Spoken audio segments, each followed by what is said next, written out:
Ustaz.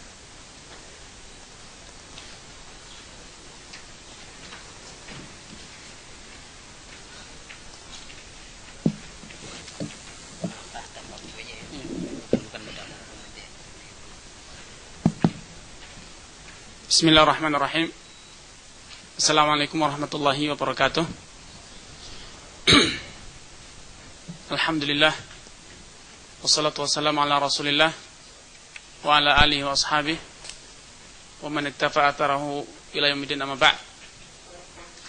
Alhamdulillah, kita panjatkan puji dan syukur kepada Allah Subhanahu wa taala pada kesempatan yang berbahagia ini dan di waktu yang senggang ini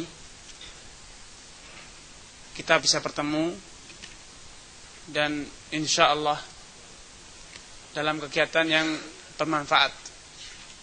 Karena itu saya harapkan teman-teman yang masih di belakang untuk maju biar lebih hangat. Fadhal Syekh. Maju. Insyaallah nanti kalau udah maju malas mundur. Dan kalau tetap berada di belakang insyaallah pengen maju.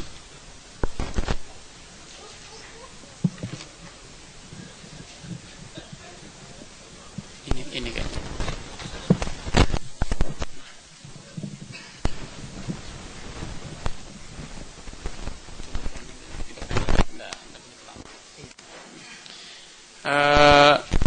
Ikhwani wa ahibbai, Ustaz Asas taqaddam, anta uswatuhum. Ustaz Mo. Insyaallah pada kesempatan kita yang berbahagia ini Ustaz Ali Ahmad bin Umar atau lebih dikenal dengan Ustaz Ali Akbar, tapi tidak seperti posturnya. Tapi Masya Allah beliau kali ini akan membuktikan bahwasanya beliau adalah Insya Allah kabir. Boleh Ustaz Akbar, beliau adalah kabir. Bukan dalam rangka memuji, tapi sekedar intermezzo untuk menghangatkan suasana. Bila tadi malam Ustaz Abdurrahman At-Tamimi menekankan kita tidak perlu berbicara tentang tahdzir, menyibukkan tentang itu hanya membuat suasana panas.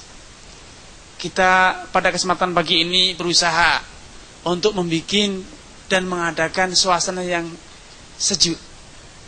Saya yakin bila misi atau apa yang akan disampaikan oleh Ustaz Ali ini merasuk dalam hati antum semuanya, subhanallah betapa indahnya tempat ini di mata Anda sekalian. Anda akan mendapatkan andai ada yang melengkapi hidupku di sini. Betapa indahnya. Kita akan nantikan bagaimana Ustaz Ali mempresentasikan tentang arti cinta. Luar biasa. Suatu tema yang saya yakin belum pernah dibicarakan terutama di kalangan salafiyin.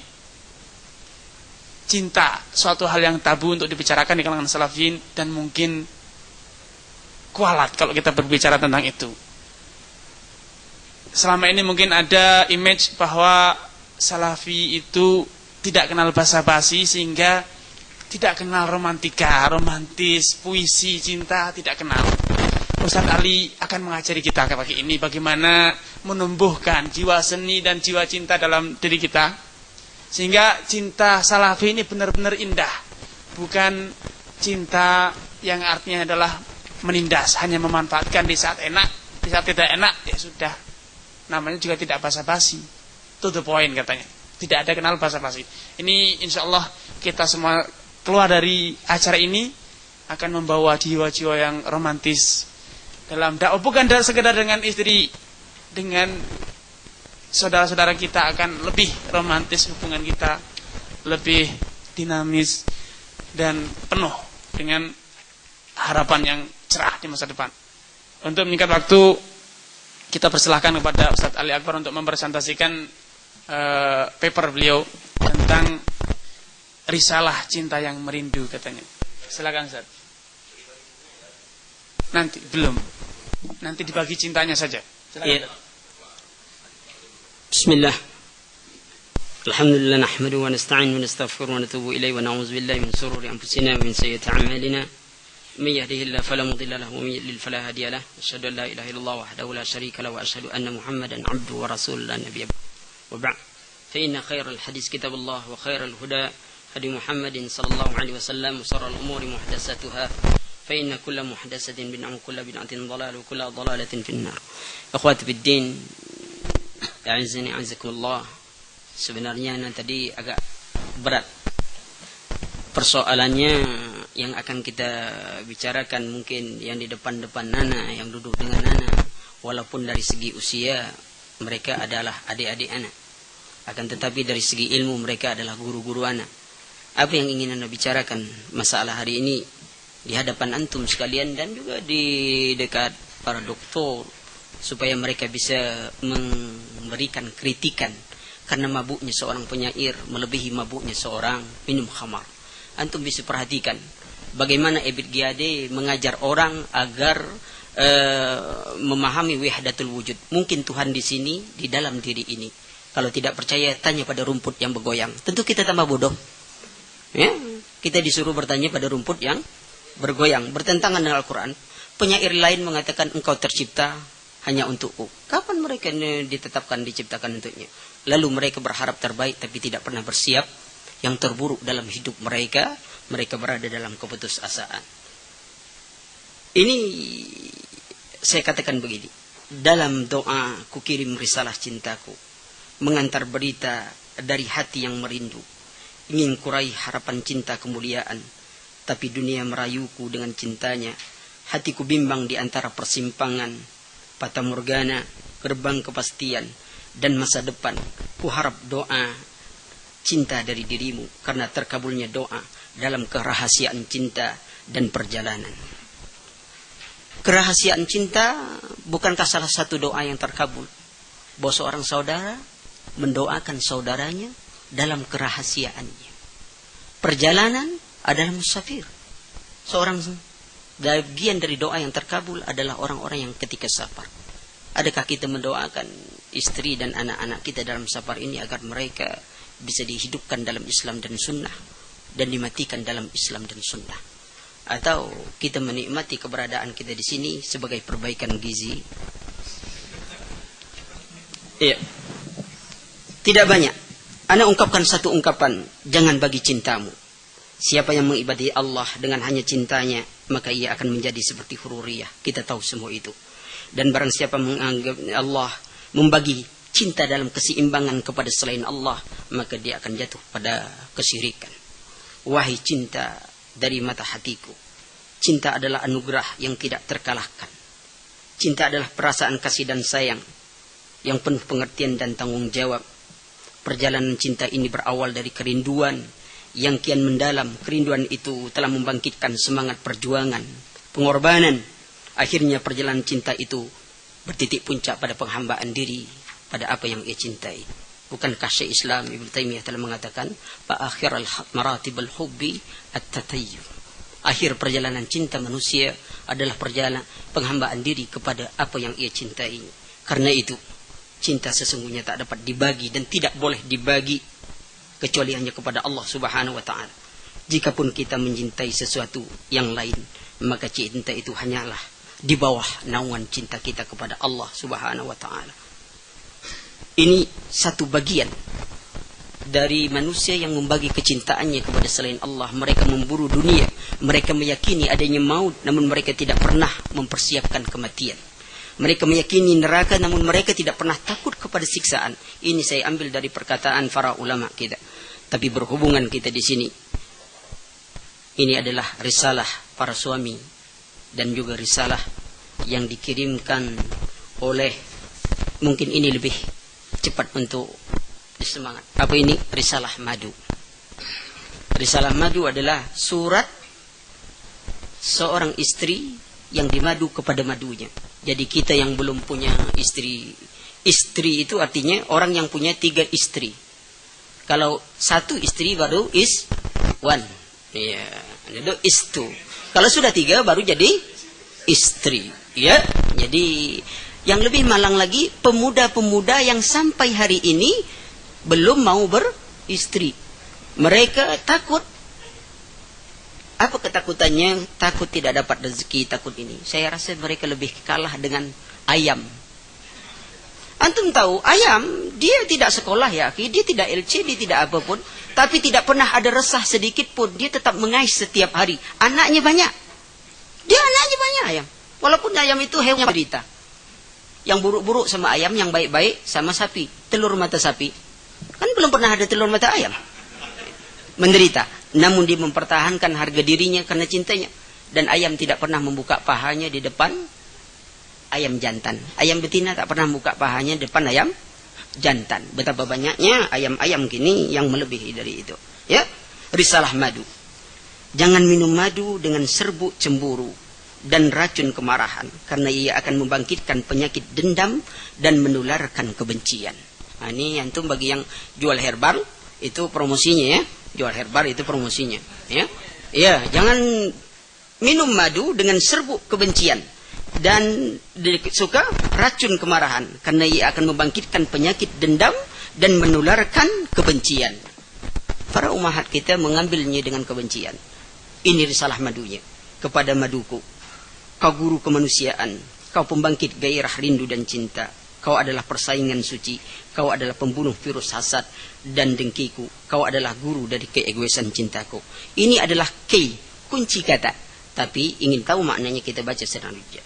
Iya, maduku, ketahuilah bahwa aku harus mengasihimu, karena engkau adalah orang-orang yang dikasihi oleh suamiku. Sebab tidaklah sempurna kasihku pada suamiku selagi aku gagal memberi kasih dan sayangku kepada orang yang dikasihinya. Maduku, Allah telah mentakdirkan kita untuk membagi kasih dari suami yang sama. Kita diikat dengan hubungan madu, keluarga kita disatukan. Kenapa Allah memilihmu untuk menjadi maduku, padahal kita tidak pernah mengharapkan walaupun sedetik. Duhai yang ada di hati suamiku, Maha suci Allah dari maksud jahat kepada kita dan suami kita.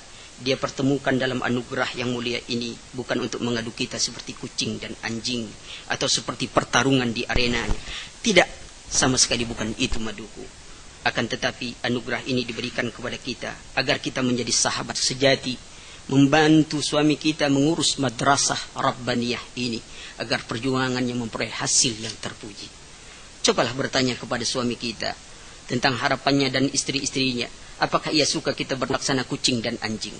Kalaupun ia tidak menjawab dengan lidah lantaran kekuatan jiwanya yang mampu menyembunyikan kesedihan dalam keresahan jiwanya, tapi cobalah engkau lihat raut wajahnya ketika ia mengetahui saat kita tidak bertegur sapa. Kau melihat raut mukanya tetap manis dalam renungan. Dia diam beribu kata dalam bahasa. Kemesraan itu semakin berkurang, gairahnya semakin melemah, dan akhirnya rumah yang seharusnya menjadi surga dunia ternyata menyiksanya dan dia pergi. Dan jika ia pergi dengan imannya, ia bertafakur dalam kesendirian, dalam harapan dan doanya. Tetapi jika ia pergi dalam keputusasaan, maka ketahuilah mungkin ia akan mencari medan kemaksiatan untuk sekedar melabuhkan kerinduan. Kenyataan ini, duhai maduku, menandakan bahwa suami kita menginginkan kita bersatu dalam kebaikan, dan Allah memiliki kehendak jauh lebih baik dari itu. Allah ingin kita membuktikan cinta kita kepadanya dan kepada suami kita dengan berta'awun alal birri wa taqwa. Wahai madu yang mendidikku, engkau hadir sebagai pendidik jiwaku. Engkau didatangkan sebagai guru yang mengenalkanku pada diriku. Engkau memang layak untuk menjadi guru bagi jiwaku, hingga aku bangkit dan memerangi nafsuku. Engkau membuat aku mengutuk kejahatanku. Engkau membuatku lebih mulia dan melayani suamiku lebih baik. Engkau membuat aku merasa lemah dan hina. Kehadiranmu membangkitkan rasa penghambaanku kepada Ilahi yang Maha Suci. Dengan kehadiranmu, aku melihat betapa besar kekuasaan dan kehendaknya. Dan jika ia menghendaki terjadinya sesuatu, maka tidak ada seorang pun dapat menghalanginya. Dengan perlahan melalui kehadiranmu, aku dibimbing menjadi mukminah salihah, semoga menjadi ahlul jannah.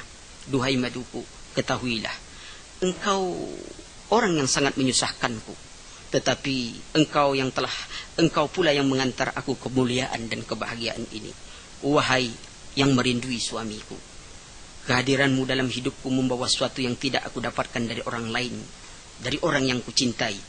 Engkau menghadiahkan kepadaku sesuatu yang tidak kuperoleh dari orang lain, kendati pun mereka berusaha untuk memperolehnya. Engkau mendiahkan kepadaku obat dari sifat tamakku. Dulu aku ingin dunia ini menjadi milikku seorang. Kini setelah hadiah itu, aku pun terdidik untuk membagi kepada orang lain. Jika aku punya suami, wanita lain juga menginginkannya, termasuk engkau. Lalu memaksa hatiku untuk mengatakan, iya wahai maduku, iya untuk dipoligami.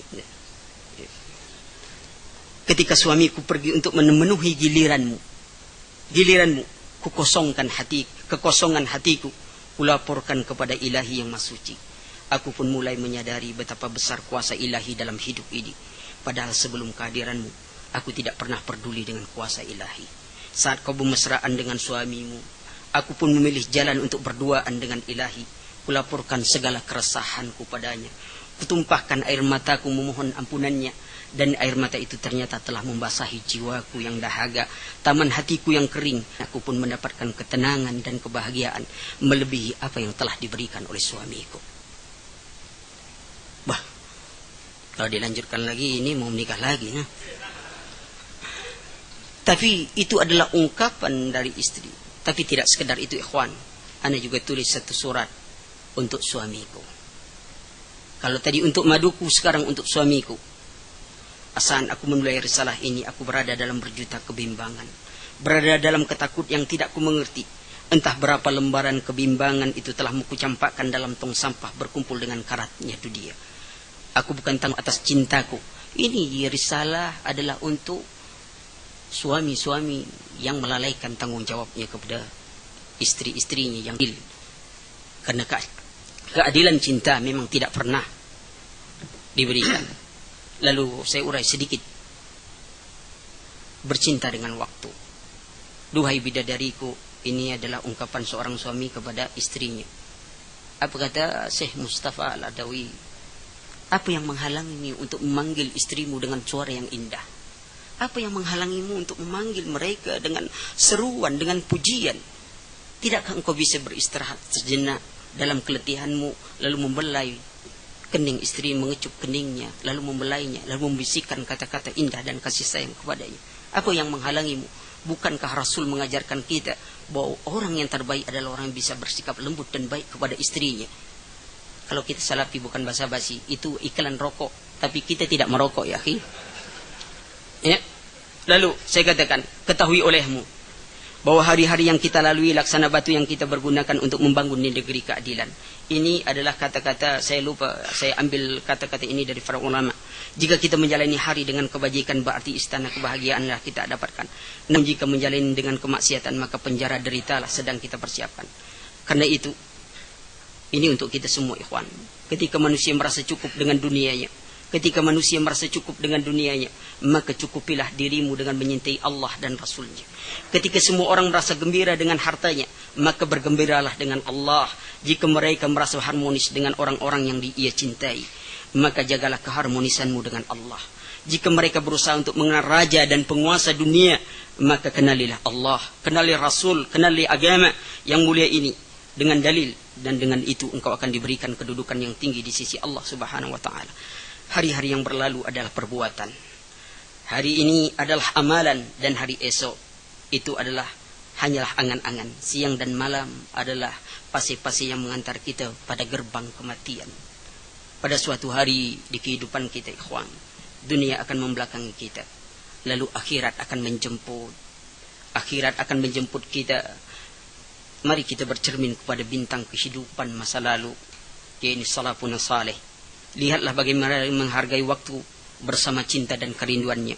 Sedetik pun mereka tidak pernah menyiakan menjampakkannya, apalagi berpisah. Lihatlah olehmu bagaimana mereka memanfaatkan waktu. Amir bin Abdul Qais rahimahullah berkata kepada orang-orang yang mengajak kepadanya berbincang, tahanlah matahari. Tahanlah matahari, baru akan duduk berbincang denganmu.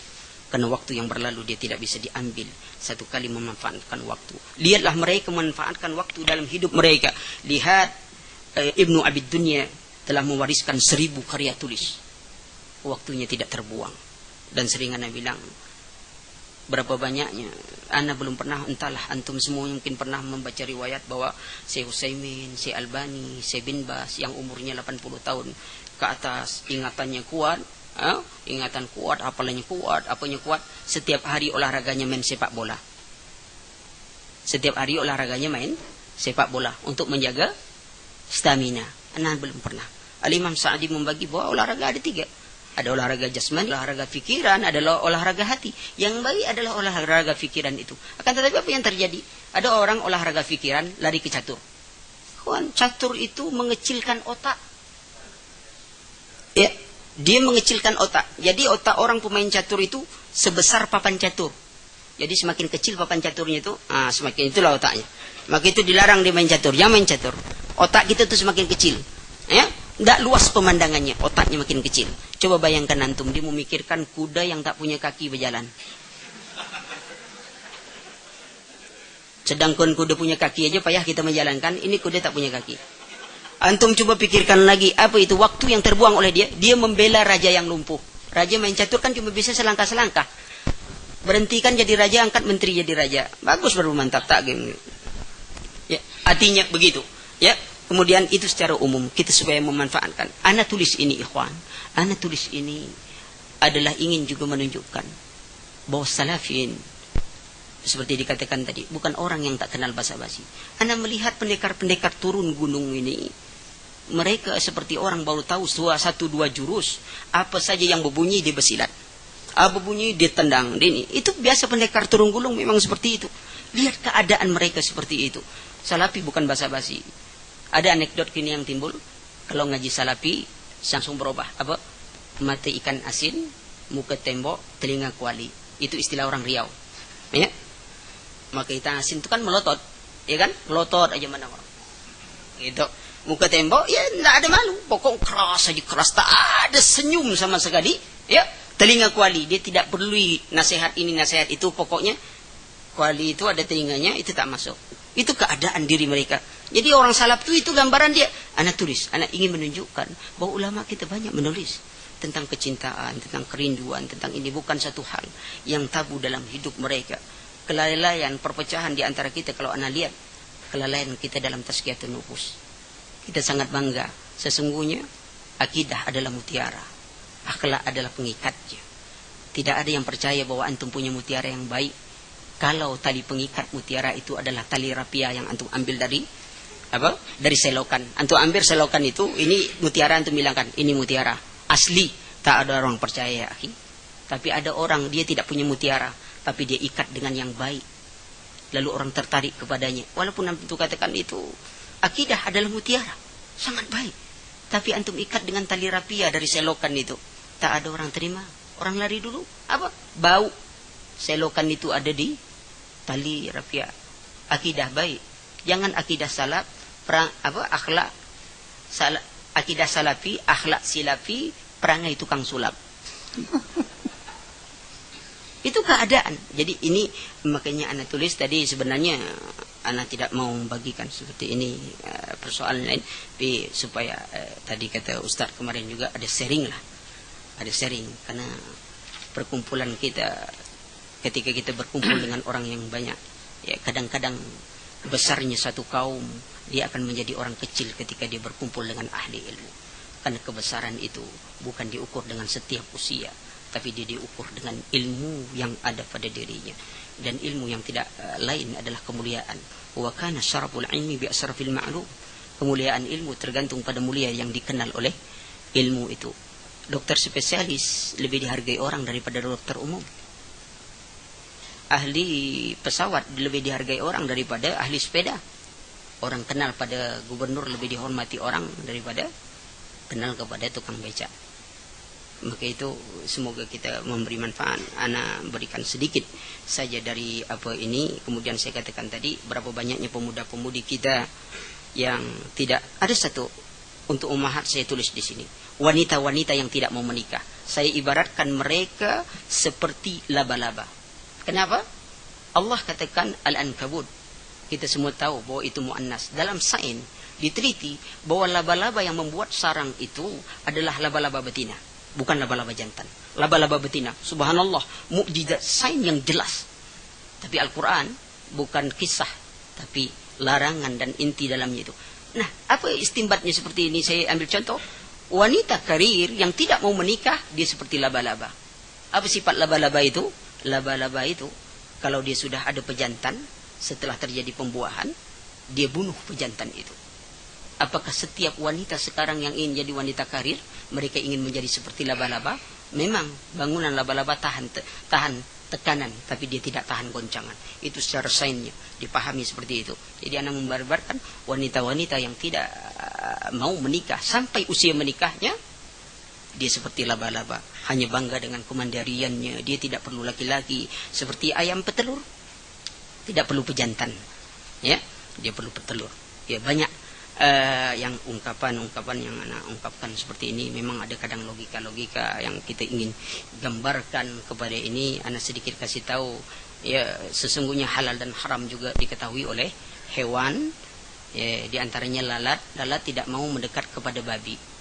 Ya, antum boleh tengok, ya, lalat itu kalau ada ini babi, daging apa, sapi atau apa, ingin membedakannya, antum lihat lalat. Kalau lalat tidak hinggap di daging itu daging babi itu. Karena lalat tidak mau dekat kepada babi, haram. Iya. Pacat, mungkin antum semua tahu pacat? Lintah yang menggigit kulit kita, lengket, dia ngisap lidah, ya kan? Tapi pacat tak merokok, ya kan? Antum kasih apa? Tembakau, ya? Antum teteskan gitu, langsung dilepaskan oleh dia. Bercampur dengan subhat, dia tak mau darah tadi.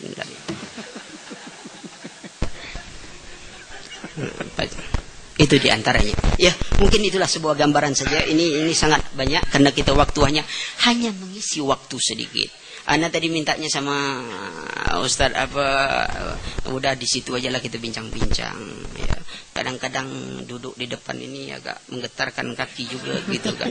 Ana tengok jenggot Ana, rupanya yang lain lebih panjang lagi jenggotnya dari Ana gitu tuh.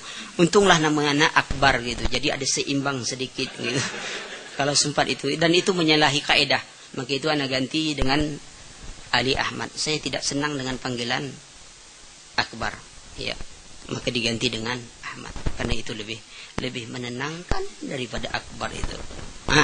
Kalau ada yang mau bertanya silakan tanya. Kalau hukum dan apa, maka itu di depan ini pakar hukumnya. Jadi ana menjawab biar Ustaz apa yang menanggung gitu kan. Kami berdua tanggung jawab, ya. Ana jawab, dia menanggung, ya. Apa-apa. Sebentar. Sebelum kita buka forum tanya jawab, sedikit memberikan tambahan tentang cinta. Mungkin ini hanya pengalaman pribadi, bukan dengan istri tapi, dan juga bukan dengan yang lain, bukan dengan Will, akan tetapi dengan pertanyaan-pertanyaan yang beberapa kali ditanyakan kepada saya dalam forum-forum kajian. Ada salah seorang akhwat bertanya, Ustaz, bagaimana hukumnya akhwat salafi menggunakan pewarna kuku pitek? Saya heran. Loh, berarti selama ini tidak pernah pakai? Katanya tidak. Subhanallah, berarti tidak pernah dandan, tidak pernah pakai lipstick. Kaget yang tanya, loh, lipstick boleh Ustaz? Saya yang jadi kaget. Loh, memang tidak pernah pakai selama ini. Dulu waktu belum nikah pakai, sekarang kok tidak pakai. Saya akhirnya berkesimpulan, subhanallah, demikian muramnya kehidupan sebagian, saya tidak bilang semua, sebagian teman-teman kita, keluarga-keluarga salafiyin, sampai istrinya pun sejak dia menikah, walaupun tidak diharamkan secara fatwa, diharamkan secara kenyataan untuk bersentuhan dengan yang namanya keindahan. Padahal tatkala istri sudah beranak, apalagi di salafi beranak pinak, dianjurkan kita ini tazawwajul wadul walud, perbanyak anak, tapi kasihan istri-istri kita dijauhkan dari segala yang namanya keindahan. Padahal wanita itu seperti Allah gambarkan dalam Al-Qur'anul Karim, bahwasanya mereka itu hidup dan dibesarkan dalam perhiasan. Aw man yunasha'u fil hilyati wa huwa fil khisam ghurubum. Demikianlah sunnatullah yang telah Allah gariskan pada pasangan kita. Mereka harus hidup, dibesarkan, dididik, dan menjadi partner hidup kita dalam apa? Aw man yunasha'u fil hilyah, dalam perhiasan. Makanya saya shock, terus terang shock tatkala bertanya apa hukumnya memakai pewarna kuku dulu. Pewarna kuku aja kok tanya. Subhanallah. Ini sekarang pengalaman pribadi. Kebetulan waktu saya di Madinah kedatangan sebagian tamu saudara-saudara kita yang berhaji. Tamu saya ini shock istrinya. Kenapa? Kaget, ternyata istri-istri Ustadz Madinah pakai lipstik. Lu katanya. Maaf ukhti katanya. Memang boleh pakai lipstik katanya. Balik bertanya istri saya, memang haram. Lu kami kalau di Indonesia enggak ada yang pakai lipstik. Pengajian wanita tidak ada yang pakai lipstik. Apalagi kalau di rumah. Di rumah masak mana sempat pakai lipstik. Saya jadi geleng-geleng, subhanallah, sedemikian seramkah hati kita sehingga menjauhkan istri-istri kita, akhwat-akhwat kita dari tabiat dan fitrah yang telah Allah gariskan. Aw may yunasha'u fil hilyah. Tadi ada yang meletuk, wah ini mau promosi, mau dagang, mau buka toko lipstik ini katanya. Tidak demikian ya kawan. Jadi ini fakta yang kita hadapi yang menjadikan diakui atau tidak kehidupan kita terasa gersang. Romantika dalam keluarga menjadi hampa. Seringkali saudara-saudara kita dari akhwat-akhwat mengeluhkan kehidupannya ini jauh dari basa-basi, apalagi romantis. Jauh sama sekali. Oleh karena itu kita ucapkan jazakallahu khairan kepada Ustadz Ali Ahmad yang telah berani membukukan unek-unek saudara-saudara kita kaum wanita dan juga unek-unek beliau tentang pentingnya kita itu hidup romantis dalam keluarga. Tatkala dengan keluarga kita bisa romantis, diharapkan dengan masyarakat akan lebih bisa romantis. Tatkala dengan keluarga tidak semana mungkin dengan masyarakat bisa romantis. Makanya dahulu Nabi sallallahu alaihi wasallam memberikan standar. Khairukum li ahli wa ana khairukum li ahli. Kalau dengan istri saja tidak bisa romantis, mana mungkin bisa romantis dengan sahabat, dengan tetangga, dengan masyarakat. Orang yang paling kita cintai itu istri kita. Anak-anak kita tidak pernah romantis. Romantis model apakah yang diharapkan oleh masyarakat? Tidak mungkin bisa tumbuh jiwa romantis. Makanya seperti yang tadi malam diungkapkan oleh Sabtu Rahman, yang ada ghibah, namimah, tahdzir. Kan kita kehilangan, hati kita gersang, tidak ada cinta, tidak cinta terhadap keluarga saja seakan kita tergigit. Saya pernah bilang menasihati teman-teman yang hendak menikah.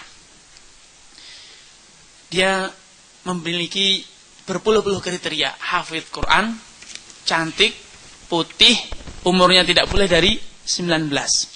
Ini baru 4, masih ada kriteria yang panjang, saya tidak perlu sebut. Di antara yang sulit, tidak pernah sekolah di sekolah umum. Susahnya kan, itu kan seperti di mutiara. Di mana dapat, harus dalam lautan. Kalau mau dapat, bukan got. Dalam lautan baru dapat, susah. Saya bilang, Ana kalau boleh nasihatkan, tolong buat skala prioritas. Kriteria istri itu buat kriteria. Apa yang paling penting bagi Anda? Cantik, maka Anda harus siap mengorbankan kriteria yang lain. Umur harus siap, karena belum tentu yang muda itu cantik. Karena betapa banyak janda yang cantik. Prioritas. Saya bilang lagi, kalau hafidz Quran itu adalah prioritas. Nanti saya tunjukin yang janda cantik.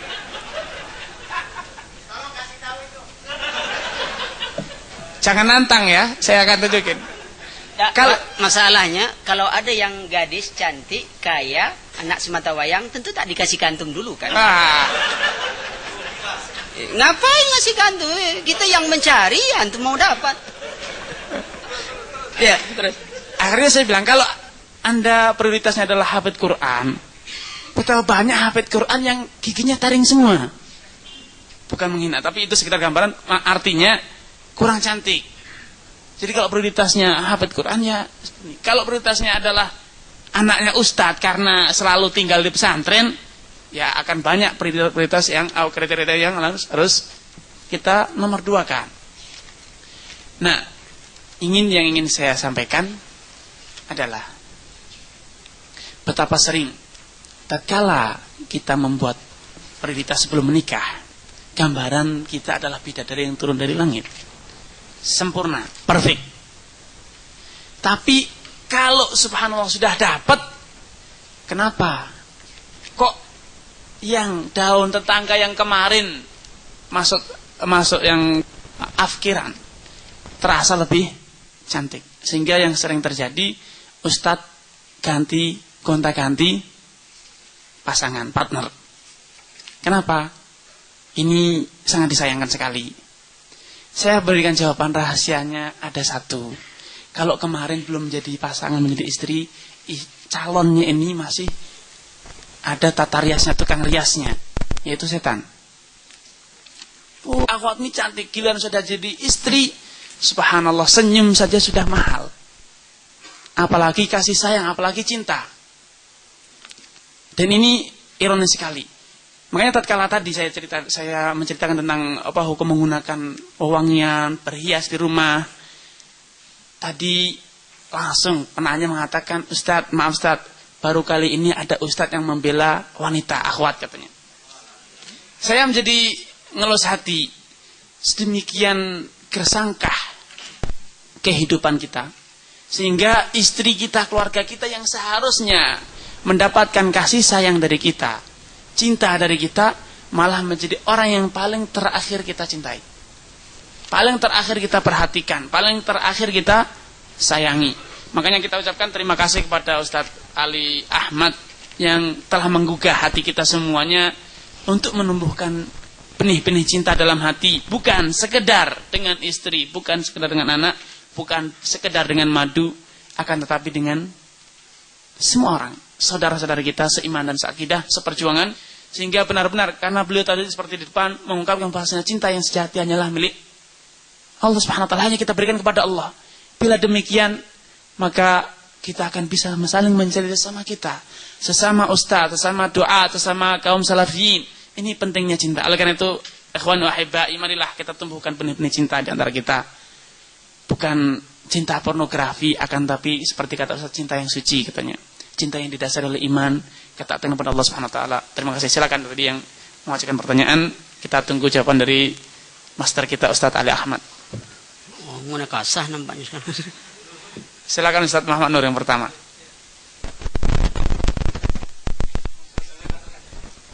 Sejuk, suasana sejuk malah. Sejuk.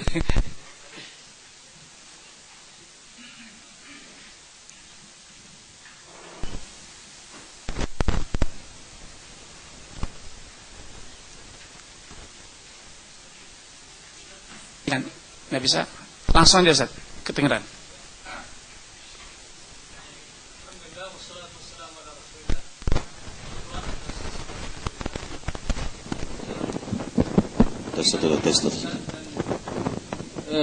Ingin juga disampaikan pada kesempatan kali ini, kita tidak memungkiri betapa pentingnya akhlak, ya, wa husnul khuluq dalam membina atau menjalin tali kasih sayang dan kecintaan yang sejati, baik pertama dengan istri dan anak-anak kita, keluarga kita, dan juga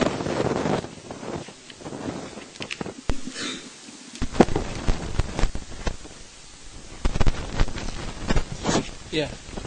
Jadi betapa pentingnya masalah akhlak al-karimah wal adab al-fadilah untuk menjalin kasih sayang dan untuk memperkuat tali kecintaan atau mewujudkan cintaan yang sejati antara kita dengan istri dan juga anak-anak serta saudara kita fillah al-hibbah. Kita melihat di zaman sekarang ini terjadi kegersangan atau boleh dikatakan semakin menipis akhlak al-karimah dari diri kaum muslimin Dan sebagian yang kita sayangkan orang-orang yang mengatasnamakan mereka mendakwakan pada sunnah. Lah, kami minta kepada Ustadz atau narasumber untuk lebih memperjelas sejauh mana ya masalah akhlakul karimah ya dalam tutur kata untuk mewujudkan ya, kasih sayang, persaudaraan antara kaum muslimin secara umum, ahli sunnah secara khusus, dan terlebih akhas antara kita dengan zaujah atau dengan al-aulad. Jazakumullah khairan. Ya. Alhamdulillah. Intinya ada beberapa permasalahan yang paling penting bagi kita sesama kaum muslimin, sesama ikhwan. Di antara yang terpenting bagi kita adalah sungguh kita tidak merasa apapun jika kita berada di tengah mereka. Karena ketika kita merasa bahwa kita akan lebih dari diri mereka, ketika itu akan menyusup kesombongan dalam jiwa setiap kita. Berapa banyaknya orang-orang yang awalnya dia cukup tawadu, cukup wara, cukup menghargai dunia ini dengan apa adanya. Tapi ketika dia sudah menyusup di hatinya, merasa lebih dari saudaranya, ketika itu akan menyusup kesombongan dalam dirinya. Kemarahan adalah kemarahan adalah akar dari dendam. Yang dendam adalah pohon daripada hasad. Maka apabila hasad itu akan menghasilkan buah, dia akan terjelma dalam hidup kita, sikap dan wajah yang tadi. Ana marah kepada Ustadz Nur Ihsan, tapi ana tidak mampu melampiaskan kemarahan ana, kemudian ana pendam dan ana tidak memaafkan ya akhi. Ana pendam kemarahan itu. Ketika kemarahan itu ana pendam, dia akan terus. Ketika sudah akar timbul hasad. Ketika timbul hasad itu sudah berbuah, maka ana tak akan pernah mau ketemu dia. Kalau ketemu jarak jauh, lebih baik ana mandang tembok daripada mandang wajah dia. Apa? Dari kemarahan yang memang subhanallah. Bukankah Rasulullah melarang kita dengan ini? Namun setiap orang punya batasan kemarahan. Kalau orang katakan kapan sabar atau tidak, ya anda tidak sabar ketika sudah hilang kesabaran, berarti itulah batas kesabaran. Tetapi bagaimana? Kepada istri, selalu saya ingin katakan kepada beberapa ikhwan, ketika memilih, ketika kita ingin setiap wanita menerima kita dengan apa yang ada kita, kenapa kita tidak bersedia menerima apa yang ada pada dirinya? Dalam hidup selalulah berharap yang terbaik, tetapi selalu bersiap yang terburuk. Dan jangan selalu memberi janji, karena kalau antum berjanji akan memberi 100.000, setelah ketemu antum kasih 99.000, 1.000 itu akan menyebabkan antum dicaci maki dia di mana tempat. Memang kelewatan Ustaz itu, 1.000 saja lagi tak mau. Tapi ketika antum tidak pernah berjanji, antum dikasih dia 1.000, dia akan menyebut antum di mana. Alhamdulillah Ustaz itu, parkiran saya tak bayar, dia yang bayar. Padahal 1.000 saja. Tapi yang tadi sudah antum kasih 99.000, lantaran antum melanggar janji, dia akan sebut jelek. Karena manusia terlalu mudah untuk melupakan kejelekan. Melupakan kebaikan setiap orang. Ya, orang Melayu katakan banyak pelanduk melupakan jerat melupakan pelanduk, tapi pelanduk tidak pernah melupakan jerat. Orang yang terkena kata-kata orang yang marah, mungkin orang yang marah akan melupakan apa yang ia katakan. Tetapi orang yang terkena mesti selalu mengingatnya. Maka itu bagaimana kita mumpuk di antaranya? Ya, kita posisikan. Bukan sah Al-Imam Syafi'i tidaklah berdialog kepada setiap orang kecuali dia berprasangka jangan-jangan mereka yang benar. Lalu siapa kita dianding mereka? Di mana kedudukan kita? Paling tidak jangan dibedakan antara keras. Nih, saya sering membayangkan orang Salafi itu tegas, bukan kasar. Seperti orang relief. Ini relief sangat, karena dia bekerjanya juga kelembutan. Tak ada tukang relief kerjanya macam pesilat gitu. Hasilnya tak akan ada bagus ya, akhi. Ya, relief dia lembut, hasilnya yang sangat bagus. Keadaan gitu. Jadi kelembutan satu sama lain, posisikan dengan posisi kita, sehingga kita antara dalam segi usia, dalam segi ini, tapi dalam agama kita yang dinilai adalah ilmunya. Dari ilmu itu akan dihiasi dengan ini. Ya, mudah-mudahan kita termasuk orang yang seperti kata Ustaz tadi, dari istri dulu. Ketika kita membiarkan istri kita dengan tidak berlipstik, tidak ini, seharusnya kita ikhlas menerima bau. Ya, tapi kita ketika pulang bau, rupanya bau minyak wanginya cap kelapa sawit. Ya? Lipstik ya terasi, merah sedikit. Udah itu kita mau marah-marah. Mau marah-marah, kamu begini. Hilang kemesraan. Kita melihat bagaimana Rasulullah tidur di paha Aisyah. Bagaimana kelembutan terjadi. Tapi kita, sebelum cinta yang suci, ada cinta yang terlarang. Apa cinta yang terlarang? Pacaran. Tapi sekarang kan semenjak ada ayat-ayat cinta, kata-kata pacaran sudah hilang. Tapi ta'aruf. Jadi sekarang sudah ada pawai ta'aruf. Jadi dia ta'aruf luar dalam. Ya. Lalu setelah menikah apa? Jangan heran ketika mereka sudah ta'aruf 5 tahun, lalu dia menikah, hanya bisa bertahan 5 hari. Sebab setelah menikah dia berpikir apa lagi mau dilakukan. Sebab sebelum pacaran semuanya sudah dilakukan. Rupanya bertinju, dia belum pernah. Akhirnya tonjokkan malam pertamanya. Indah pernikahan secara Islam, subhanallah, sangat indah sekali. Tapi apa yang terjadi hari ini? Kalau lagi pacaran, dia pegangannya kayak ransel. Bukan perangko ya. Kalau perangko itu hari hujan, dia copot. Tapi kalau ransel, hari hujan, dia makin lengket. Itu baru pacaran itu. Kalau punya anak 1, dipegang sedikit di sini. Anak 1 sini kan. Punya anak 2 dipegang tepi sini. Punya anak 3 dipegang celana kaki suaminya saja. Punya anak 4 dia tidak pegangan lagi. Jatuhnya mana kita tak tahu. Tak ada kemesraan itu, tak ada keindahan, tak ada apa. Itu saya katakan pacaran adalah cinta yang larang, ada cinta kemunafikan. Rasulullah katakan lam nura li mahabbatain mislu nikah. Kemana? Subhanallah. Ketika seorang wanita mengatakan, Ustaz, kami wanita ini kalau lihat hadis adalah pelampiasan nafsu laki-laki. Kapan saja dia mau tidak boleh dibantah. Kalau dibantah, terlaknat sampai paginya. Bagaimana ini Ustaz? Kami letih, kami ini, kami itu. Lalu saya katakan, hanya orang-orang di luar Islam mengatakan pelampiasan. Sesungguhnya Islam tidak. Apa yang diajarkan oleh Rasulullah, itulah hakikat yang sebenarnya. Kenapa? Ketika seorang suami keluar rumah, dia meninggalkan perasaannya di rumah. Ditinggalkan perasaan itu pada istrinya. Ditinggalkan perasaan itu pada anak-anaknya. Lalu dia bekerja hampir tidak menggunakan akal dan perasaannya. Apa saja dihantam. Apalagi sudah masuk tabligh apa ini. Habis semua. Tak ada perasaan. Sampai orang tabligh bilang ini tak punya perasaan orang ini. Perasaannya tinggal. Berbulan dia pergi. Kemudian dia pulang. Langkah pertama yang ia ingin ambil adalah perasaan yang ia titipkan pada istrinya. Wahai para istri, ketika engkau tidak ingin memberikan perasaan itu, jangan salahkan suamimu ketika menemukan orang lain yang sanggup memberi perasaan padanya. Itu dia. Jadi, itu saya katakan, apa yang diungkapkan oleh orang kufar sekarang? Orang kufar sekarang ketika poligami disebutkan, apa yang terjadi? Mereka mengarahkan ummahat kita untuk membenci syariat poligami. Kenapa saya katakan di sini bahwa itu keagungan dan anugerah? Kalau mereka, saya bilang kan, kalau Anda menyatakan itu kesucian cinta, cintamu sangat banyak, dari mana bisa mengatakan sangatnya cinta suami? Kalau tidak ada saingan. Bukankah untuk mengatakan ini sangat menyintai ini, si A sangat menyintai si B? Apabila apa? Ada saingannya. Ada pembandingnya. Tapi setelah suamimu ingin bawa pembanding untuk perbandingan cinta itu, engkau menolaknya, engkau katakan, ceraikan aku. Lalu kita katakan, saya bukan ingin kawin lagi, saya ingin poligami. Kalau saya ceraikan, berarti saya kawin lagi.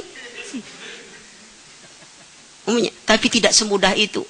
Ya, karena poligami bukanlah uji coba untuk melakukan istri tadi. Bukan. Berapa banyaknya orang menganggap poligami hanya uji coba, hanya persaingan.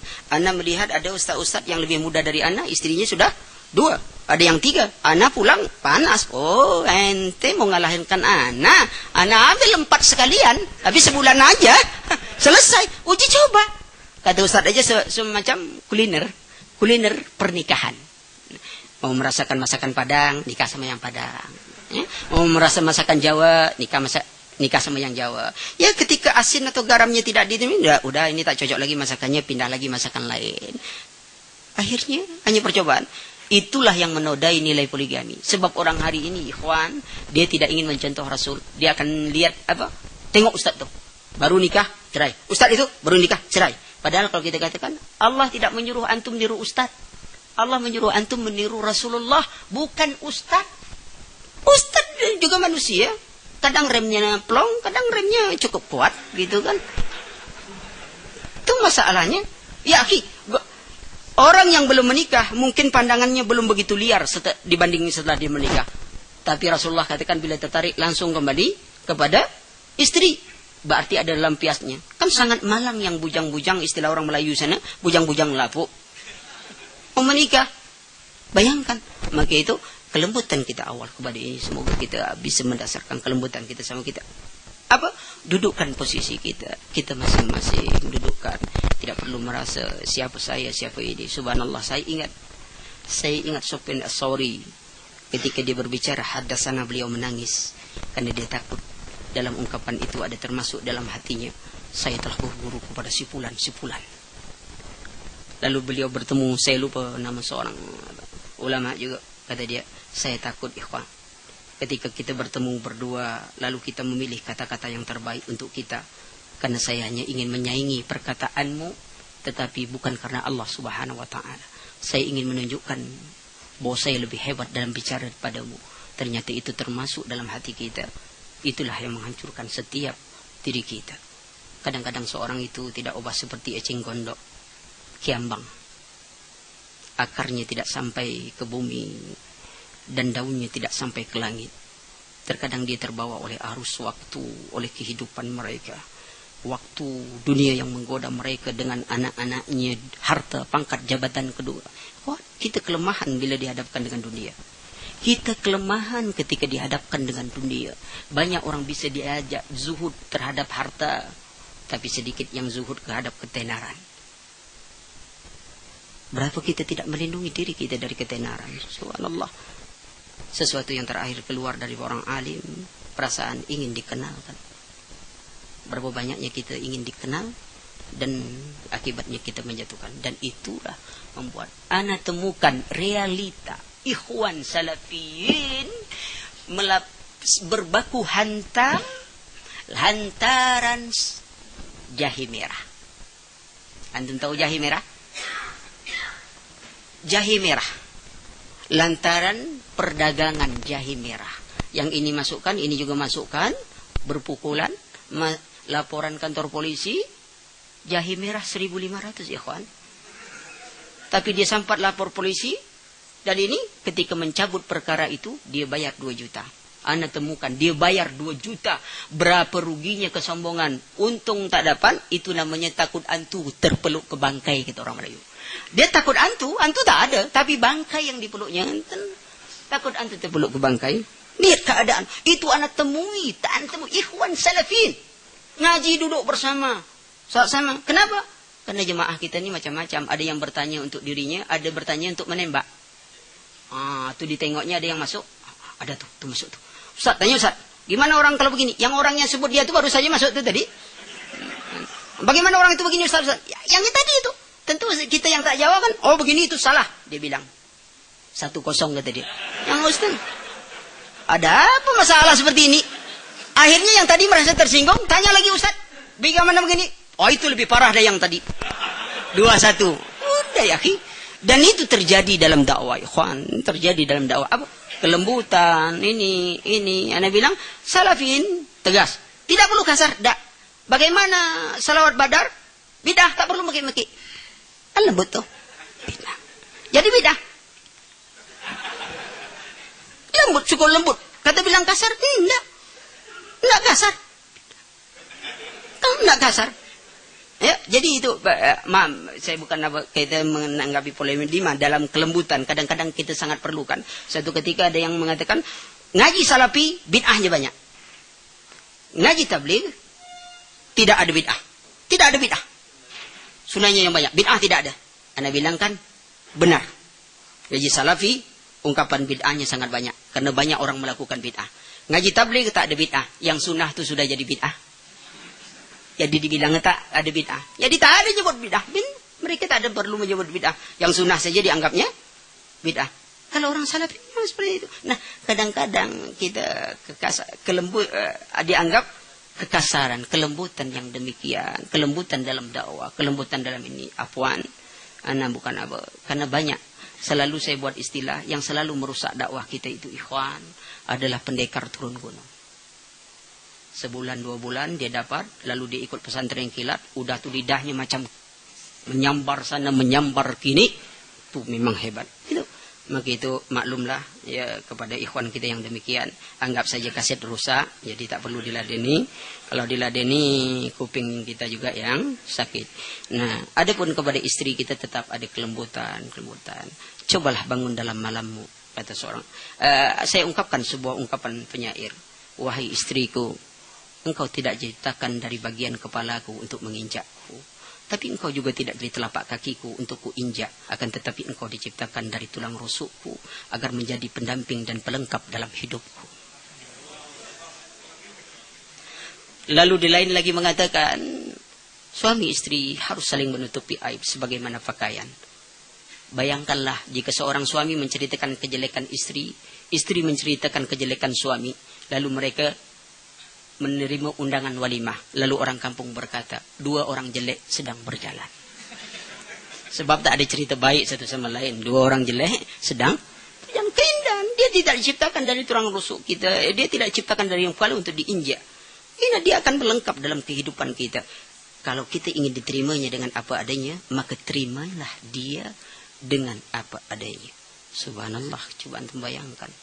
Pernah kita bangun sejenak setengah malam sebelum kita berdiri untuk sholat malam, memandang istri, lalu kita bayangkan, inilah yang telah melahirkan pewarisku. Betapa letihnya pagi tadi dalam urusannya, berapa susahnya dia, lalu dengan sedikit memberikan kecupan, lalu antum sholat, lalu bertafakur kepada Allah, melaporkan kepada Allah berapa banyak haknya yang telah kita abaikan. Kita mengharapkan surga, tetapi kita tidak pernah melihat. Kita mengharapkan bidadari sorga, tetapi bidadari dunia kita terlalu kita abaikan. Bagaimana kita akan menempuhnya? Ya, maka itu kelembutan dari itu akan datang. Tapi tidak arti kelembutan itu macam kerupuk. Kalau sudah bicara manhaj, itu berbeda kedudukannya. Ini sampai bicara manhaj pula macam itu juga. Ya, ini karena tetangga. Ya, bid'ahnya sikit lah kata dia. Kalau yang lain itu berbeda. Nah, saya kata konteks kita hari ini adalah kita berbicara tentang kelembutan hati. Yang ini jadi problem kita sama ikhwan. Ini yang jadi problem. Apa yang menjadi problem kita? Karena kita terlalu mengabaikan masalah tazkiyatun nufus. Sangat abai. Penting akidah. Mantap. Sekali salafi. Itu baru selapis kata orang Padang. Salafi itu kan orang Padang bilang 1 lapis. Bang, salafi. Selapis itu artinya itu. Kalau 2 lapis, 2 lapis itu namanya. Baru salafi. Bagaimana dia dalam hidup mereka harus memberikan gambaran kecintaan. Imam Ibn Qayyim, kita lihat baca-bacaan anak-anak sangat Raudatul Muhibbin. Sayang, buku itu tidak diterjemahkan. Mungkin orang yang bukan penterjemah mungkin tidak mengetahui indahnya bahasa cinta Al-Imam Ibn Qayyim. Seperti seorang penyair memberikan izanil tuminka wudda falmalu hayyinun fakullu allazi fawqa turabi turabun. Jika aku mendapatkan cinta dan kasih sayang, falmalu hayyinun, maka harta itu tidak ada artinya dalam hidupku. Fakullu allazi fawqa turabi turabun, maka segala ada yang di muka bumi ini hanya seperti debu yang berterbangan. Alangkah maknanya mereka. Tapi ketika diartikan bukan dengan zauk bahasa sastranya Indonesia, maka akan hilang semuanya. Bila segala yang ada di atas bumi, ya tanah lah jadinya.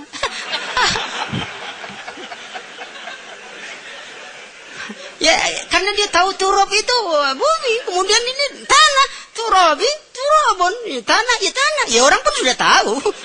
Itu sudah paham gitu. Jadi bahasa sastra itu sangat apa artinya ada khas sendiri. Ana melihat seperti itu. Ada ayat-ayat cinta, tidak berlari kepada kitabullah. Ini bukan mimpi, ini bukan khayal. Karena semua kebaikan telah dicontohkan oleh Rasulullah. Allah tidak menekan kita kepada keadilan cinta. Karena itu Ibnu Mas'ud katakan, dalam satu hati tidak bersatu 2 cinta, ikhwan. Dalam satu hati tidak bersatu 2 cinta. Lalu bagaimana kita akan memberikan cinta seimbangan?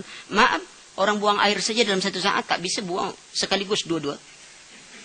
Mesti satu-satu dulu. Ya, itu dulu. Mungkin ada manfaat yang lain. Ya, kita bisa istirahat. Mungkin sudah ada waktu istirahat, nanti sambil makan saja gitu. Itu lebih mungkin lebih ana formalitas ini membuat ana menggigil kadang-kadang. Maka itu minta wakilkan di sini kan, kalau jatuh ke depan sudah ada 2 pula dokter di depan. Jadi kan jadi tumbangnya gak sedap sedikit. Soal jatuh kata orang Padang itu terkurung di dalam terhimpit di hati. Itu oke. Silakan Ustaz. Kata panitia istirahat untuk menikmati snack Ya. sampai 10.20, kemudian bisa dilanjutkan sampai 11 untuk makan siang. Terserah teman-teman.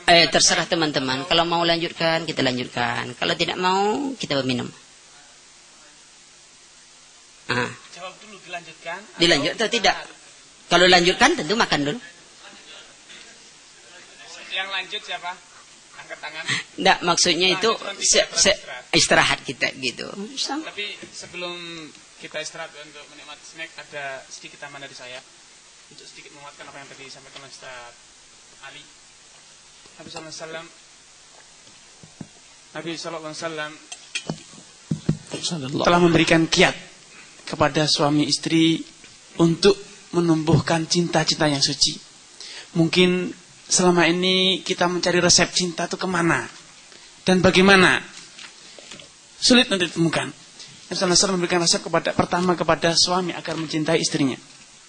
Kata Nabi, la yafruq mu'minun mu'minah in radhiya minha khuluqan sakhita minha, in sakhita minha khuluqan radhiya minha akhar.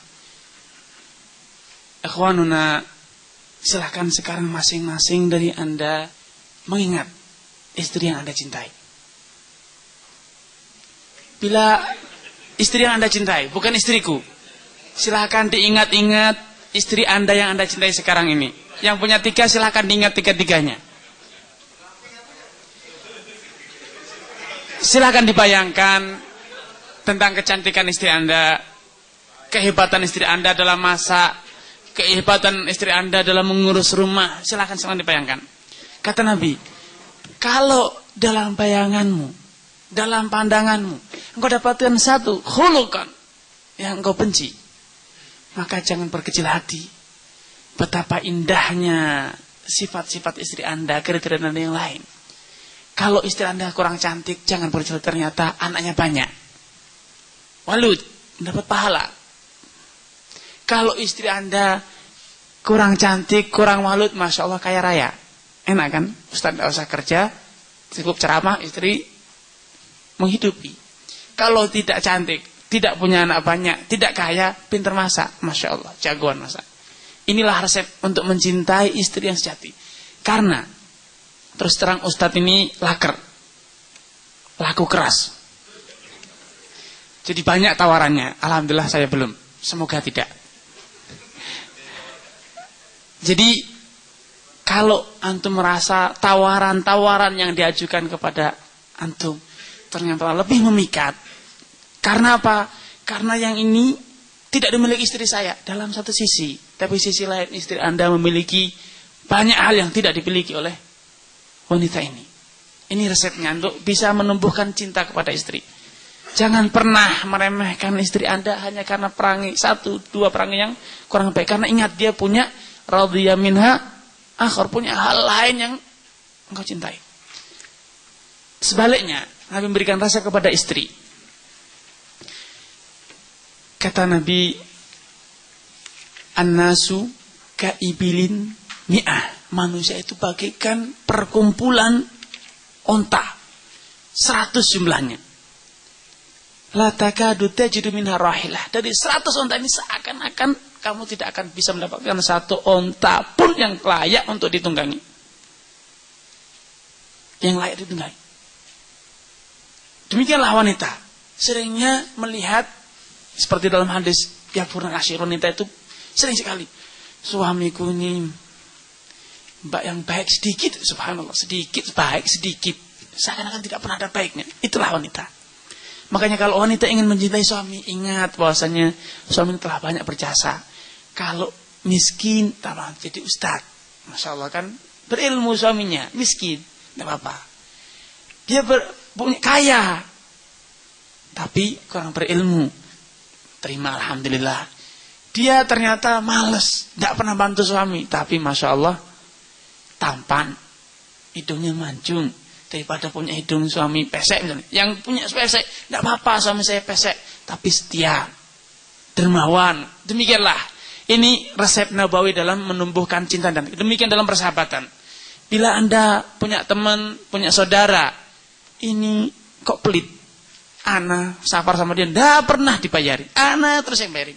Ini satu cacat teman. Tapi Masya Allah, dia untuk urusan lain, kita puji dia ahli ibadah. Saya tidak mampu seperti dia. Demikian juga kalau ternyata dia adalah orangnya ini punya kejelekan, dia ini kalau duduk sebelahnya saya tidak tahan. Kenapa? Keringatnya Masya Allah. Subhanallah. Ini kekurangan. Ingat, dia punya kelebihan. Jangan pernah meremehkan saudara kita. Siapapun dia, istri kita, anak kita, teman kita, masyarakat kita. Hanya karena satu kekurangan. Ingat, dia punya kelebihan. Makanya diantara salah satu hal yang dikisahkan oleh Abdullah bin Amr al-As yang menjadikan seseorang masuk surga, yadkhulu alaikum rajulun min ahli jannah. Nabi sabdakan 3 kali. Apa sebabnya? Kunci rasanya, dia tidak memiliki amalan yang hebat. Amalannya satu, tapi itu berat sekali. Ma ra'aitu musliman illa wa akantu annahu khairun minni. Aku tidak pernah melihat seorang muslim pun kecuali aku mengira bahwasanya dia lebih baik dari aku. Bisakah antum semuanya melakukan seperti itu? Tatkala antum berjumpa dengan saudaranya, saudara antum, sahabat antum, antum merasa dia lebih berilmu, dia lebih bertakwa, dia lebih saleh dibanding ana. Ana harus tahu diri dan harus tahu di hadapan dia. Bisakah? Kita tunggu jawabannya pada tarapan yang nyata dalam pergaulan kegiatan kita sehari-hari. Wallahu a'lam. Anda tahu setelah ini mau dilanjutkan atau tidak, terserah Ustadz Ali. Kita tutup majelis kita. Lanjutkan Ustaz terus. Ya, kita kan perlu apa? Iya. Setelah istirahat lanjut. Iya, kalau mereka mau lanjut silakan. Karena apa yang dikatakan oleh Umar bin Abdul Aziz, tubuh kita adalah kendaraan yang kita gunakan untuk berjalan kemanapun. Satu saat dia perlu istirahat. Nah, berarti ini indikasi untuk tidak terus. Iya, kalau gitu kita tutup majelis kita dengan kafaratul majelis. Subhanakallah bihamdika asyhadu an la ilaha illa ant astaghfiruka wa atubu ilaik. Assalamualaikum warahmatullahi wabarakatuh.